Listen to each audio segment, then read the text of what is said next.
today's video is let's talk about sure sign na talagang mahal ka ng isang lalaki. Karamihan sa mga lalaki ay hindi talaga magaling mag-express ng kanilang feelings doon sa taong minamahal nila. Kaya minsan mahirap talaga sa ating mga kababaihan na malaman kung ano talaga yung nararamdaman sa atin nung partner natin. Kasi may mga lalaki po na takot talaga sa rejection. May mga lalaki po na hindi talaga nila pinapakita yung vulnerability nila doon sa isang babae.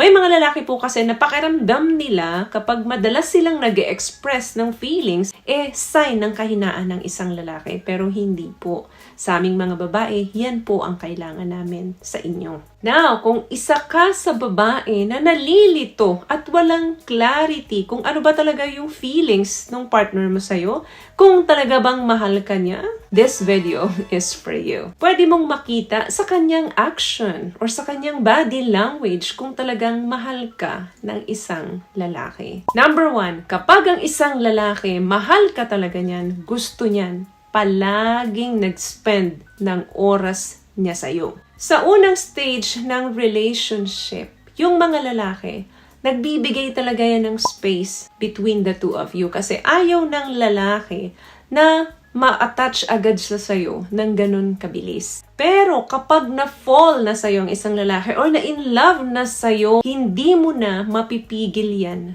na mag-spend ng oras sa'yo palagi. Mapapansin mo sa isang lalaki na palagi siyang nagki-crave ng oras mo and ng attention mo habang tumatagal yung relasyon nyo. That's a great sign na itong lalaki na ito ay slowly na in love or na-fall na sa'yo. Number 2, mapapansin mo sa isang lalaki kapag in love na sa'yo yan, ang sentence na madalas na ginagamit niyan ay hindi na I or ako. Ang madalas na ginagamit niyan ay tayo. Palagi niyang isinasama ka sa mga schedule niya, sa mga plano niya. For example, may mga schedule siya.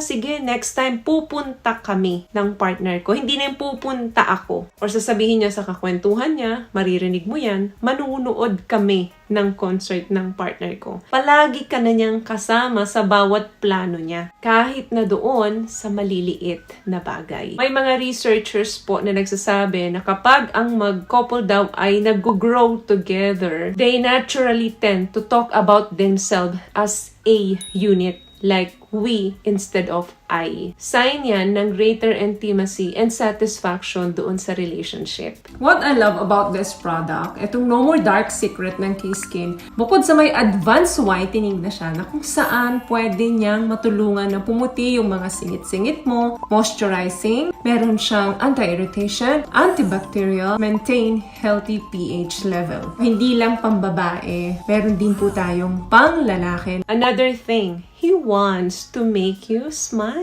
Ang lalaki, kapag mahal ka talaga niyan, mararamdaman mo na masaya siya at satisfy siya sa'yo or doon sa relationship ninyo. Nandoon yung spark ng positive feelings sa taong minamahal nila. Kaya sa abot ng makakaya nila, madalas pinapangiti nila yung mga taong mahal nila. Kasi once na madalas kanyang napapangiti o madalas na masaya ka sa piling niya, mas masaya siya. Another thing, kapag mahal ka ng isang lalaki, nakikita niya kung ano yung kabutihan mo. He sees the good in you. Usually kasi, kapag ang mga lalaki, hindi talaga in love sa atin yan, ang madalas na hinahanap niyan, ang pagkakamali mo. Ang madalas na inaantay niya is yung magkamali ka. Yan po ang lalaking hindi nagmamahal. Kapag mahal ka ng isang lalaki, actually, ini-exaggerate pa nga niya yung magaganda sa'yo. Kahit na simple lang naman yung nagawa mo, pero sa kanya, sobrang na-appreciate niya yun. Palagi. Kung may mga shortcomings ka sa kanya, doesn't matter to him kasi ang lagi niyang nakikita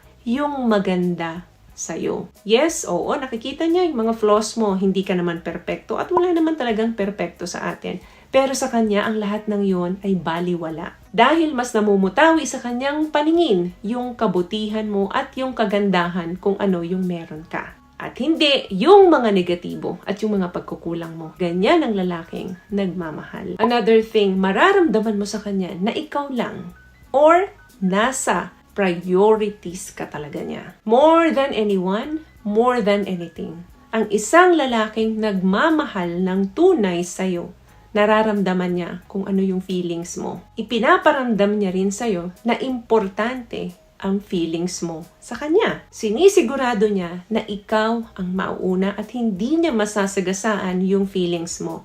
For example, may nag-invite sa kanyang kaibigan or family niya, pero may lakad kayo na nauna naman doon, wala siyang pakialam doon. Hindi siya magbibigay ng pressure sa'yo or ng excuse sa'yo para pagbigyan mo siya na doon pumunta sa kaibigan or family niya na nag-invite. Ikaw ang ipa-priority niya. Hindi niya na i-bring up pa sa'yo yun dahil alam niya kung ano yung mararamdaman mo. So, ang lalaki po, kapag nagpakita ng pagmamahal yan, hindi yan puro salita. Sa gawa talaga nila, makikita mo na talagang mahal ka nila. Sa effort nila, sa commitment nila sa'yo. Palagi kang tutulungan yan sa mga gawain mo, maliliit na bagay like mga gawaing bahay, palaging nakaalalay yan sa'yo. Ayaw ka niyan ng nahihirapan. He always put himself in your shoes. So, ang takeaway ng video natin, kapag ang lalaki ay mahal ka talaga, ang tinatrabaho niyan ay mas maging malapit sa'yo at mapasaya ka niya. In different ways. Alam niya na ang buhay ay hindi perpekto.